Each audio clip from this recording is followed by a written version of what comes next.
Hi and welcome to the Mountain Bike Action Tech Minute. Today we're going to be looking at Auto Sag. This is a special feature that only Specialized offers right now. Every suspension component needs sag to operate properly. The problem is not a lot of riders understand how to set sag or really understand what good it does. As a bike travels along a single track or a bumpy area, the wheels go up, but they also have to follow the contour of the trail as it goes down. That's where sag comes in.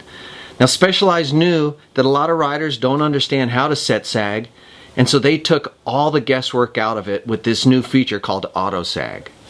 The first step of setting Auto Sag is to put your shock pump onto the shock and start pumping away. What you'll want to do is you want to get the pressure up to some astronomical number, and we're talking like 200 psi. Okay, so we pump the shock up to about 260 psi. Look, this thing is not moving. It's pretty much a hardtail. Okay, so now we get on the bike. It's a good idea to wear all your riding gear too, because once you have your Camelback on and your shoes, you add a little bit of weight to the bike. So you sit in your natural riding position and you go to push the Auto Sag button.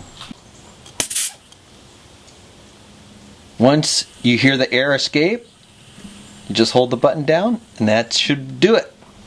Okay, so I pushed the Auto Sag button. Now I'm just going to hop on it a couple of times, let the suspension feel its movement, and push the rubber O-ring back up to the shock body and get off the bike pretty carefully.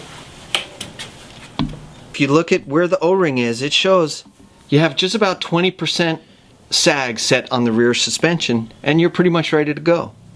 The reason Specialized Auto Sag is so good is because the majority of riders out there are riding on bikes that don't have properly sagged rear suspension. This takes all the guesswork out of it. Now there's going to be some of you who say, well, I want less than 20% sag. I want more than 20% sag. You can still set it. Just take air out or add air.